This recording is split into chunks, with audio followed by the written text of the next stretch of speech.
G'day good people. It was Media Day at the Lusail circuit in Doha, Qatar on a warm day, and I'm going to tell you what I saw in 8 seconds time.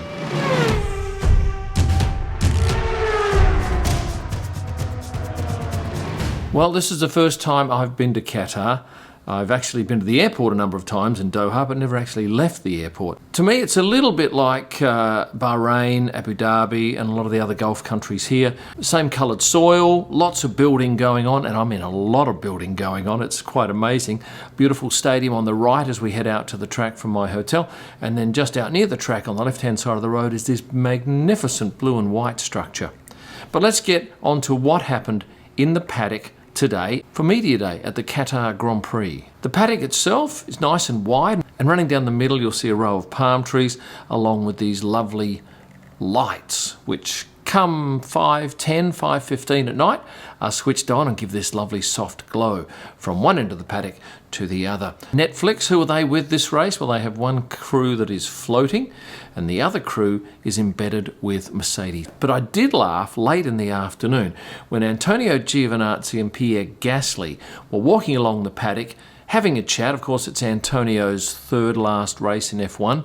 A little bit sad for Antonio. He faced a number of questions about that during his interviews throughout the day. But the pair stopped and chatted for several minutes at one stage. And then Mattia Binotto came over and wielded his magical powers, resulting in Pierre Gasly's mouth staying open for a goodly long time. Mattia eventually left, and then the two continued chatting.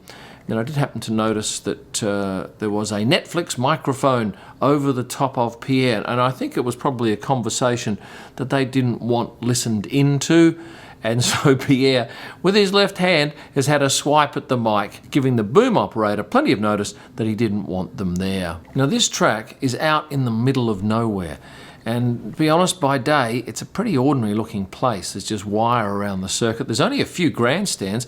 I think we're going to have about 20,000 spectators there, and that is a sellout. Both the Ferrari drivers arrived together this morning in separate Ferraris, and I'll go through that in my video next week about what the drivers drove. And on that matter, a lot of you have asked, where is the What the Drivers Drove videos for the last two races?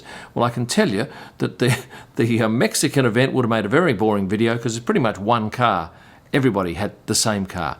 And for the cars in Sao Paulo, not a great deal of variety there, so I'll include those in a monster What the Drivers Drove and do all three races in one next week. I mentioned Antonio Giovinazzi leaving the sport, which is sad for him, but of course every driver has their use-by date, even the very best ones. But some light in the tunnel there for Oscar Piastri, the young Australian driver, a really down-to-earth lovely kid, managed by Mark Webber, coached by Kim Keedle, who's another Australian, used to train Roman Grosjean. Well, Oscar was in the paddock today because he was announced recently as the reserve driver next year for Alpine. And he was doing a little bit of media today, getting a feel for what that F1 spotlight is going to be like. And will he make it into F1 in 2023? Who knows? But he was a standout talent in F2, and you've got to think he has a chance.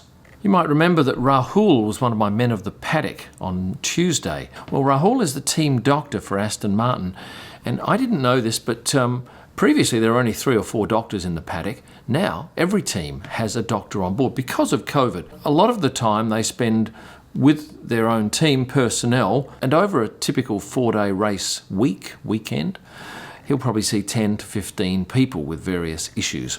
I also found out today that come end of season testing, there will be 9 teams present. One team will not be there. Do you know which team will not be there? I do. I'll tell you shortly. Lewis Hamilton at the end of the day, well, in the early evening, was down the far end of the paddock, and he went out and did an interview on a park bench. Now, this wasn't a Netflix interview. This was something Lewis is doing. It was only a cameraman. There was no sound technician. There was no interviewer. It was Lewis one-on-one with the camera, and he spent probably 15 to 20 minutes talking about what? I've got no idea because we were too far away. And when will it be seen? I can't tell you that either. But it is something for Lewis, and I imagine he'll be frank and forthright because it is his thoughts for his audience.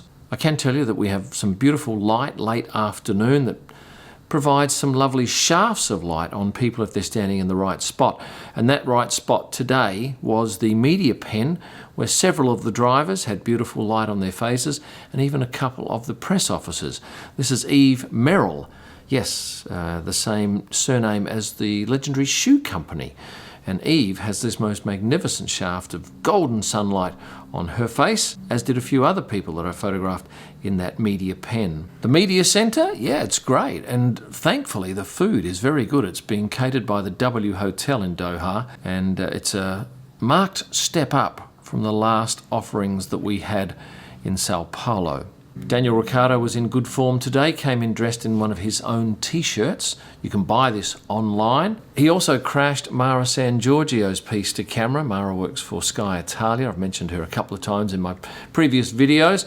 And he was welcomed with open arms by Mara because Daniel has Italian heritage. And he and I are hoping to get back to Perth at the end of the season. But it's just drama. Because, and you may not know this, you might have been reading reports that, yes, Australia is open. Well, part of Australia is open, two parts, New South Wales and Victoria, which is about 35% of our population. And you can go in there if you're an Australian, and you do not have to quarantine if you are PCR tested and you have had a vaccine. However, the other states, including Western Australia, where I and Daniel reside, we still have to legally do 2 weeks of lockdown in a hotel. I'm hoping things change or there becomes another opportunity for us to get back, but there's no guarantee. So that lingers over our head. Nikita Mazepin was being interviewed today, and I gather he had to select a recipient for Secret Santa. And he put his hand in the jar and he pulled out a piece of paper and he held it up to my camera and said, "Kim, look who I got." But then I realised I shouldn't actually blow the secret, so I've blurred the recipient's name out. Some of you were asking, where's Charlotte Sefton? Did she disappear? She was away for a couple of races. Look, I didn't notice. You guys noticed, but today she was back by Lando's side, handling the media with Lando in the paddock. Now, you might have seen this picture that I put up on my Insta story today. It's, I guess, it makes me look like a minion. Well, this particular person sent me two others. Here's Yuki Tsunoda and here's Lewis Hamilton. It's, I believe, an app that simply distorts one's body. Who else was in the house today? Oh, Billy Munger was with us, obviously doing some commentary this week. George Russell was relaxed. He ended up being in the final interview with Lewis Hamilton at the end of the day, but earlier in the day was sitting out on the deck of the hospitality suite, chatting with one of the Williams crew members. I managed to catch a nice photo of Max Verstappen with his dad going into the garage, where he's smiling and waving, not at me, but somebody obviously just behind me. But still nice to get an animated photo of Max. He will be very keen, obviously, to extend his lead. It's 14 points at the moment, and there are 3 races left. When I say there are 3 races left, today, late in the day, there was some chatter that the Saudi race might be cancelled. Now, I've got very good news. Well, 2 days ago I got it, that the Saudi race is definitely on. The track's fine, but there seems to be some doubt in some circles. And I understand that Monday there's another track inspection in Saudi, and that will, I guess, determine whether or not we're going there for the race on December 5. Now I need to have some dinner here at the Mondrian Hotel, which is a fine establishment. Very trendy, very arty, and only 16 minutes to the track, 16 minutes from the track. Coming back, it's a lovely view with all the lights of Doha along the way. If you've enjoyed the video, I'm going to ask you a favour. Can you click the like button for me? Subscribe if you haven't done so. And if you'd like to join up as a member, I'll make sure you get some good freebies, along with wallpapers that I still haven't done. That's my next thing to do. You'll find all of my digital images at prostarpics.com for editorial or personal use. My F1 photo books are available at kimillman.com. Merchandise is also available there, and for my best images live from the track and all during the week, head to Instagram and search at Kim Illman. Thanks for watching, and stay passionate.